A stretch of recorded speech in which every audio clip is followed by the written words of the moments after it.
सर्वकार्येषु सर्वदा। भारतम जयतु संस्कृतम AP Sanskrit studies YouTube channel को समस्त को स्वागतम। श्रद्धेय छात्र छात्री माने आज आमने युक्त 2 एमएल संस्कृत द्वितीय वर्षर दशावतार स्तुति पद्यर श्लोक नंबर 6 आलोचना करिवा। से श्लोक तुम मानक गोचरार्थ एठारे उल्लिखित अछि। प्रथमे पठन करिनवा।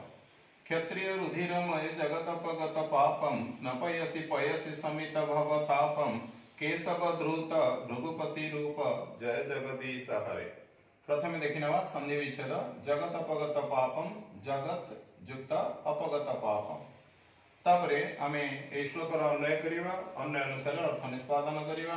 अन्वय हे केशव क्षत्रिय रुधिरमय पयसि जगत अपगत पापम समित भव तापम जगत स्नपयसि। हे धृत भृगुपति रूप जगदीश हरे त्वम जय। अर्थात एठारे एभଳି କହିବାକୁ ଚାହୁଁଛନ୍ତି हे केशव त्वम तुमे उह अछि क्षत्रिय रुधिरमय क्षत्रियाणाम रुधिराणि क्षत्रिय रुधिराणि षष्ठी तत्पुरुष। तापरे प्राचुर्यार्थे मयट प्रत्यय बाधिक्यार्थे मयट प्रत्यय है क्षत्रिय रुधिरमय होइछि। तापरे तस्मिन् लागि क्षत्रिय रुधिरमय अर्थात क्षत्रिय मानकर रक्त द्वारा परिव्याप्त होइथिबा पयसी। तापरे अछि पयसी क्षत्रिय रुधिरमय पयसी। पयसी होछि मुख्य शब्द अधिकरण शब्द में तार विशेषण शब्द क्षत्रिय रुधिरमय। क्षत्रिय मानकर रक्त द्वारा रंजित होइथिबा बा व्याप्त होइथिबा जलरे बा जल द्वारा अपगत पापम समित भवतापम जगत। अपगत पापम अपगतानि पापानि यस्मात् तत् अपगत पापम बहुव्रीहि समास। शमित भवतापम भवस्य तापः भवताप षष्ठी तत्पुरुष क्रमांतम शमितः भवतापः यस्य तत् बहुव्रीहि समास। तले कहउछि समित भवत अपगत पापम समित भवतापम जेउठारु पाप दूरीकृत होई जाइछि एवं जो धरारे क्षत्रिय मानकर उद्दामता जनित ताप शमित व प्रशमित हो जाइछि सेही भली जगत जगत को कर्मणि द्वितीय स्नपयसि।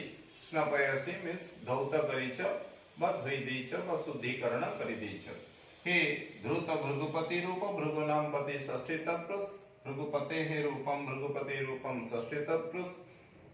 तापरे ध्रुतम भृगुपति रूपम जैन सह गमा संबोधने बहुव्रीहि समास। हे भृगुपति रूपधारी जगदीश अर्थात परशुराम रूपधारी जगदीश हरे हे हरि त्वम जय व तव जय भवतु व त्वम सर्वोत्कर्षेण वर्तस्व। तले ए परशुराम अवतार विषय एठारे भगवान कर वर्णना कराइछि। भक्त कवि जयदेवଙ୍କ द्वारा किभଳି ता पछरे कोन पौराणिक मत अछि केते बेले को प्रसंग रे से क्षत्रिय माननको विनाश करी से मानक रक्त रंजित जलराशि द्वारा ए जगत को बा ए धरावक्ष को धौत करिथिले इत्यादि से प्रसंग रे आमी जिबा पौराणिक कहानी को। सत्यवती रुचिकयोः पुत्रः जमदग्नि ऋषि। तले सत्यवती एवं रुचिकंकर पुत्र जमदग्नि ऋषि थिले। सेपटे इक्ष्वाकु वंश व सूर्य वंशीय राजा रेणुकर कन्या रेणुका को जमदग्नि विवाह करिथिले। से जमदग्नि ऋषि एपटे रेणुका ए उभयंकर औरसरु जन्मलाभ करिथिले आमर आवश्यकीय व पठित परशुराम। तले जमदग्नि ऋषि महाप्रतापी महापराक्रमी थिले। तांकर पुत्र परशुराम जे कि भगवान कर एक अवतार भाव रे गृहीत होइचंती। एठारे थरे सहस्रार्जुन व कार्तवीर्यार्जुन जे कि हयधिपति से थरे निज स्वेच्छारे भ्रमण मृगया निमित्त वन मध्य रे बुलुथिबा अवस्था रे आसी जमदग्नि ऋषिंकर आश्रम रे पहुंचीथिले। जमदग्नि ऋषि तांकर आश्रम रे प्रतिपालित कामधेनु बा गाई द्वारा तांकर सत्कार करथिले। अर्थात तांको दुग्ध व दधि पूर्वक प्रदान पूर्वक तांकर सत्कार करथिले। सेथिरे संतुष्ट होइथिबा कार्तवीर्यार्जुन परवर्ती समय ତାଙ୍କୁ ସେହି କାମଧେନୁକୁ ଯାଚନା କରିଥିଲେ ବା ମାଗିଥିଲେ। କିନ୍ତୁ ସେଭଳି ତାଙ୍କର ଯାଚନାକୁ ଯମଦଗ୍ନି ଋଷି ପ୍ରତ୍ୟାଖ୍ୟାନ କରିଥିଲେ, ଅର୍ଥାତ୍ ଦେବାକୁ ରାଜି ହୋଇନଥିଲେ। ପରେ ବଳପୂର୍ବକ ସହସ୍ରାର୍ଜୁନ ସବଚ୍ଛା କାମଧେନୁ ଅର୍ଥାତ୍ ବାଛୁରୀ ଯୁକ୍ତ ଭାବରେ କାମଧେନୁ ଗାଈକୁ ବଳପୂର୍ବକ ଅପହରଣ କରି ନେଇ ଚାଲି ଯାଇଥିଲେ। ସେତେବେଳେ ପରଶୁରାମ ଆଶ୍ରମରେ ନଥିଲେ, ଅର୍ଥାତ୍ ଯମଦଗ୍ନିଙ୍କର ପୁତ୍ର ପରଶୁରାମ ଆଶ୍ରମରେ ନଥିଲେ। ଯେତେବେଳେ ପରବର୍ତ୍ତୀ ଅବସ୍ଥାରେ ସେ ଆଶ୍ରମକୁ ଫେରି ଏଭଳି କାର୍ତ୍ତବୀର୍ଯ୍ୟାର୍ଜୁନ ବା ସହସ୍ରାର୍ଜୁନଙ୍କ ଦୌରାତ୍ମ୍ୟ ବିଷୟରେ ଶୁଣିଲେ ଏବଂ ଆଶ୍ରମର କାମଧେନୁକୁ ସେ ଜବରଦସ୍ତି ବା ବଳପୂର୍ବକ ନେଇଯାଇଛନ୍ତି ବୋଲି ଜାଣିବାକୁ ପାଇଲେ, ସେତେବେଳେ ସେ ତାଙ୍କର ଘୋର ପରଶୁ ଅର୍ଥାତ୍ ଫର୍ଷା ଏବଂ ନିଜର ଧନୁ ଅର୍ଥାତ୍ ତୁଣୀର ଯୁକ୍ତ ଧନୁକୁ ଗୁଣଯୁକ୍ତ ଧନୁକୁ ଧାରଣ କରି ସେ ସହସ୍ରାର୍ଜୁନଙ୍କୁ ନିକଟକୁ ଯାଇଥିଲେ ଏବଂ ତାଙ୍କୁ ସେଠାରେ ମାରି ତାଙ୍କ କବଳରୁ ପିତାଙ୍କର କାମଧେନୁକୁ ବା ଆଶ୍ରମର କାମଧେନୁକୁ ମୁକୁଳାଇ ଆଣି ପିତାଙ୍କୁ ପ୍ରତ୍ୟର୍ପଣ କରିଥିଲେ। କିନ୍ତୁ ଅନ୍ୟ ପକ୍ଷରେ ଘଟଣା ଅନ୍ୟ ପ୍ରକାର ଘଟିଥିଲା। ପିତା ଯମଦଗ୍ନି ପରଶୁରାମଙ୍କ ଅର୍ଥାତ୍ ନିଜ ପୁତ୍ର ପରଶୁରାମଙ୍କର ଏଭଳି କାର୍ଯ୍ୟରେ ସନ୍ତୁଷ୍ଟ ହୋଇନଥିଲେ ସମ୍ପୂର୍ଣ୍ଣ ମାତ୍ରାରେ, କାରଣ ଅନ୍ୟ କେହି ଦୋଷ କଲେ ତା ପାଇଁ ଦଣ୍ଡ, ଯାହା ରାଜା ଦୋଷ କଲେ ତା ପାଇଁ ସେଭଳି ଦଣ୍ଡ ନଥାଏ, ଅନ୍ୟ ପ୍ରକାର ଦଣ୍ଡ ଥାଏ। କିନ୍ତୁ ଏଠାରେ ରାଜାଙ୍କୁ ଯେହେତୁ ବିନାଶ କରି ପଳାଇଲେ ପୁତ୍ର, ସେଥିପାଇଁ ତାଙ୍କୁ 1 ବର୍ଷ ତୀର୍ଥଯାତ୍ରା କରିବା ପାଇଁ ଦଣ୍ଡ ଦେଲେ ପିତା। ନିଜର ନୃପହତ୍ୟା ଦୋଷକୁ କ୍ଷାଳନ କରିବା ପାଇଁ ବା ମାର୍ଜନା କରିବା ପାଇଁ ତାଙ୍କୁ 1 ବର୍ଷ ତୀର୍ଥ କରିବାର ଆବଶ୍ୟକତା ଅଛି। ତାପରେ ସେ ସମ୍ବତ୍ସର ବ୍ୟାପୀ ବା 1 ବର୍ଷ ତୀର୍ଥଯାତ୍ରା କଲେ। ପରବର୍ତ୍ତୀ ସମୟରେ ସେ ପୁନର୍ବାର ଆଶ୍ରମକୁ ପ୍ରତ୍ୟାବର୍ତ୍ତନ କଲେ। ସେପଟେ ଏକଦା ନିଜ ଭାଇମାନଙ୍କ ସହିତ ବନ ମଧ୍ୟକୁ ଯାଇଥିବା ଅବସ୍ଥାରେ ପରଶୁରାମ ସେପଟେ ପିତା ସହସ୍ରାର୍ଜୁନଙ୍କର ନିହନ ଜନିତ ବା ମୃତ୍ୟୁ ଜନିତ କ୍ରୋଧରେ ଜର୍ଜରିତ ହୋଇଥିବା ସହସ୍ରାର୍ଜୁନଙ୍କର ପୁତ୍ରମାନେ ଆସି ଯମଦଗ୍ନିଙ୍କର ଆଶ୍ରମକୁ ଆସିଲେ। ସେତେବେଳେ ଯମଦଗ୍ନି ଆଶ୍ରମରେ ଅଗ୍ନିଗୃହରେ ତପସ୍ୟାରତ ଥିଲେ, ହେଲେ ତାହାକୁ ଖାତିର ନ କରି ସହସ୍ରାର୍ଜୁନଙ୍କର ପୁତ୍ରମାନେ ଯମଦଗ୍ନି ଋଷିଙ୍କୁ ସେ ଅଗ୍ନିଗୃହରେ ପ୍ରବେଶ କରି ବିନାଶ କଲେ ଏବଂ ତାଙ୍କର ମସ୍ତକକୁ ଉଖାଳି ନେଇ ପଳାଇଥିଲେ। ସେତେବେଳେ ମାତା ରେଣୁକା ରାମ ରାମ ଏଭଳି ଚିତ୍କାର କରିଥିଲେ, ଅର୍ଥାତ୍ ତାଙ୍କର ପୁତ୍ରକୁ ଆହ୍ୱାନ କରିଥିଲେ। ପରବର୍ତ୍ତୀ ସମୟରେ ପରଶୁରାମ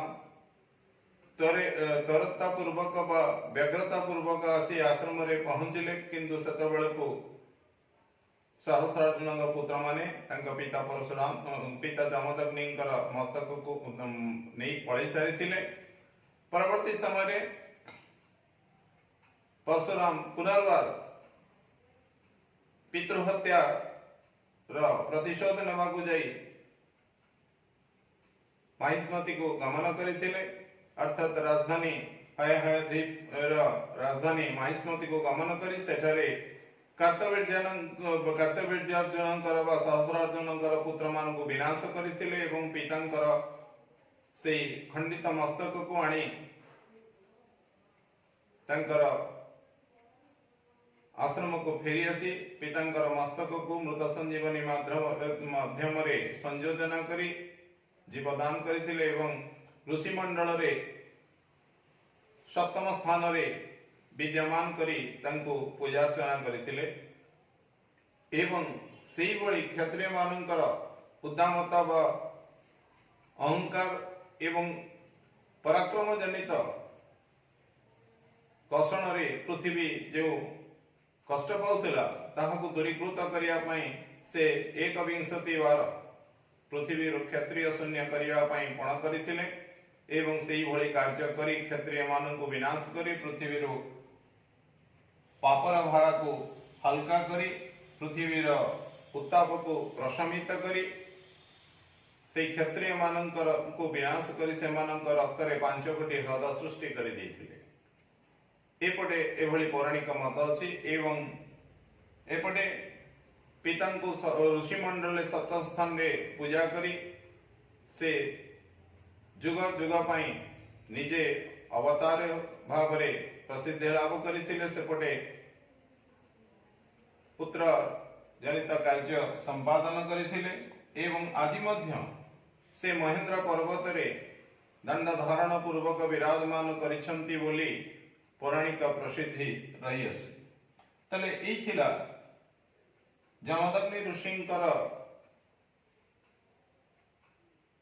କାର୍ତ୍ତବୀର୍ଯ୍ୟାର୍ଜୁନ ବା ସହସ୍ରାର୍ଜୁନଙ୍କୁ ଅତିଥି ସତ୍କାର କରିବା ପରେ କାର୍ତ୍ତବୀର୍ଯ୍ୟାର୍ଜୁନଙ୍କର ଯୋଉ ଦୌରାତ୍ମ୍ୟ ଏବଂ ପରବର୍ତ୍ତୀ ସମୟରେ ତାଙ୍କର ପୁତ୍ରମାନଙ୍କର ଦୌରାତ୍ମ୍ୟ, ଏଇଭଳି କ୍ଷତ୍ରିୟ ମାନଙ୍କର ଦୌରାତ୍ମ୍ୟରୁ ପୃଥିବୀକୁ ମୁକୁଳେଇବା ବା ଶାନ୍ତ କରିବା ଉଦ୍ଦେଶ୍ୟରେ ଭଗବାନ ସେ ସମୟରେ ପରଶୁରାମ ଅବତାର ଧାରଣ କରିଥିଲେ ଏବଂ ପୃଥିବୀରୁ କ୍ଷତ୍ରିୟ ମାନଙ୍କର ଅହଙ୍କାରକୁ ନିଷ୍ପ୍ରଭ କରିବାର ଉଦ୍ୟମ କରି ସେଥିରେ ସଫଳତା ଲାଭ କରିଥିଲେ। ତେଣୁକରି ସେହି ପରଶୁରାମ ଯାହା ହିଁ ଭଗବାନଙ୍କର ଏକ ଭିନ୍ନ ରୂପ ବା ଅବତାର ଭାବରେ ପୁରାଣ ପ୍ରସିଦ୍ଧି ଅଛି, ସେ ବିଷୟରେ ଆଜିର ଏହି ଶ୍ଲୋକରେ ଆମେ ଆଲୋଚନା କଲେ। ଏହି ଆଲୋଚନା ତୁମର ପଠନାର୍ଥେ ଅଧ୍ୟୟନାର୍ଥେ ଉପାଦେୟ ହେଉଥିଲେ ନିଶ୍ଚିତ ଭାବରେ ତୁମେ ମାନେ ଏହି ଚ୍ୟାନେଲକୁ ଲାଇକ୍, ସବସ୍କ୍ରାଇବ ଓ ସେୟାର କରି ଉତ୍ସାହିତ କରିବ ବୋଲି ମୋର ଆଶା ଓ ବିଶ୍ୱାସ। ଧନ୍ୟବାଦ।